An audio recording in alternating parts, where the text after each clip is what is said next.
పెళ్ళైనా పండగైనా వేడుక ఏదైనా పట్టుచీరల ప్రత్యేక వేదిక వారాహి సిల్క్స్.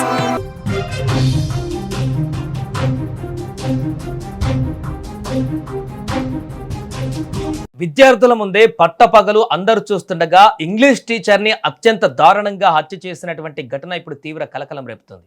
ఒకటి కాదు రెండు కాదు, ఏకంగా 34 కత్తిపోట్లతో అత్యంత దారుణంగా ఈ ఉన్మాది చేసిన హత్య ఇప్పుడు భయాందోళనకు గురి చేస్తుంది. బడంటే ఒక దేవాలయం, గురువంటే దేవుడితో సమానం. కానీ అదే గుడిలాంటి ప్రాంతంలో అది తనను దేవుడిలా చూసే పిల్లల ముందే ఒక టీచర్ని కిరాతకంగా హత్య చేశాడు ఒక ఉన్మాది. ఎంత దారుణం అంటే కల్లార్పే లోపే కేవలం 30 సెకండ్ల లోపే ఏకంగా 34 కత్తిపోట్లతో ఈ ఉన్మాది ఆ టీచర్ పైన రెచ్చిపోయి హత్య చేశాడు. రక్షించాల్సిన చేతులు వణికిపోయాయి, చూస్తున్న కళ్ళు భయంతో మూసుకుపోయాయి. హర్యానాలోని ఫరీదాబాద్లో జరిగినటువంటి ఈ షాకింగ్ ఘటన ఇప్పుడు దేశవ్యాప్తంగా సంచలనం సృష్టిస్తుంది. అసలు ఆ ఇంగ్లీష్ టీచర్ను ఎందుకు చంపాడు? ఆ రోజు ఉదయం స్కూల్లో ఏం జరిగింది? ఈ దారుణమైనటువంటి ఘటన హర్యానా రాష్ట్రం ఫరీదాబాద్లోని సిర్కోనా ప్రాంతంలో జరిగింది. ఇక్కడే ఉన్న సరస్వతి సీనియర్ సెకండరీ స్కూల్లో 26 ఏళ్ల సంధ్య అనేటువంటి యువతి ఇంగ్లీష్ టీచర్గా అక్కడ పనిచేస్తుంది. అప్పటికే ఆమెకు వివాహం కూడా జరిగింది, 2 పిల్లలు కూడా ఉన్నారు.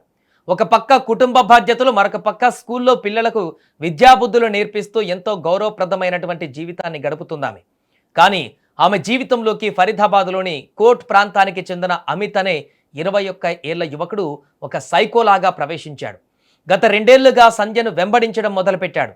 పెళ్ళై 2 పిల్లలు ఉన్నారని తెలిసినా కూడా ప్రేమ అనే ముసుగులో ఆమెను వేధించడం స్టార్ట్ చేశాడు. అమిత్ వేధింపులను సంధ్య తీవ్రంగా వ్యతిరేకించింది. అతడి ప్రేమను సున్నితంగా, కఠినంగా కూడా తిరస్కరించింది. తన దారికి అడ్డు రావద్దంటూ హెచ్చరించింది కూడా. సంధ్య తనను దూరం పెట్టడంతో అమిత్లో ఉన్న సైకో నిద్రలేచాడు. పగతో రగిలిపోయాడు. ఎలాగైనా ఆమెను అంతం చేయాలని ఒక పక్కా స్కెచ్ వేశాడు. సోమవారం ఉదయం స్కూల్ ఎప్పటిలాగానే ప్రశాంతంగా నడుస్తుంది. సంధ్య తన క్లాస్ రూమ్లో విద్యార్థులకు పాఠాలు చెబుతుంది. ఇంతలో పక్కా ప్లాన్తో వచ్చినటువంటి అమిత్ అత్యంత చాకచక్యంగా స్కూల్ లోపలికి చొరబడ్డాడు. నేరుగా సంధ్య ఉన్న స్కూల్ రూమ్ దగ్గరికి వెళ్ళి ఆమెను బయటకు పిలిచాడు. ఆమె అనుమానంగా చూడడంతో మీ భర్త వచ్చాడు, గేటు దగ్గర వెయిట్ చేస్తున్నాడు, రమ్మంటున్నాడు అంటూ కట్టుకథ అల్లాడు. భర్త వచ్చాడేమో అని నమ్మి క్లాస్ రూమ్ బయటకు వచ్చిన సంధ్యను అమిత్ ఒక్కసారిగా బలవంతంగా స్కూల్ గేటు వైపు ఈడ్చుకుంటూ వెళ్ళాడు. ఎవరు ఊహించని విధంగా తన వెంట తెచ్చుకున్న కత్తి తీసి విచక్షణ రహితంగా దాడి చేయడం మొదలుపెట్టాడు. ఆ దాడి ఎంత భయంకరంగా ఉందంటే కేవలం 30 సెకండ్ల వ్యవధిలోనే ఆమె మెడ, ఛాతి పైన ఏకంగా 34 సార్లు కత్తితో దారుణంగా పొడిచాడు. అంటే సెకనుకు ఒక పోటు కంటే ఎక్కువే. రక్తపు మడుగులో కుప్పకూలినటువంటి సంధ్య అక్కడికక్కడే ప్రాణాలు కోల్పోయింది. దాడి జరిగిన వెంటనే నిందితుడు అమిత్ అక్కడి నుంచి పరారయ్యాడు. విద్యార్థుల అరుపులు విని తోటి టీచర్లు పరిగెత్తుకుంటూ వచ్చేసరికి జరగాల్సిన ఘోరం జరిగిపోయింది.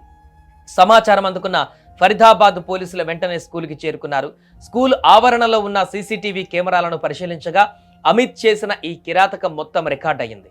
ప్రస్తుతం ఈ సీసీటీవీ దృశ్యాలు సోషల్ మీడియాలో వైరల్గా మారాయి.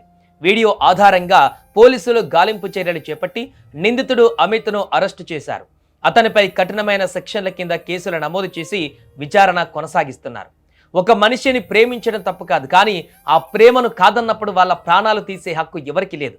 ప్రేమ అనే పవిత్రమైన పదానికి మచ్చ తెస్తున్న ఇలాంటి సైకోల వల్ల సమాజంలో మహిళలకు భద్రత కరువవుతుంది.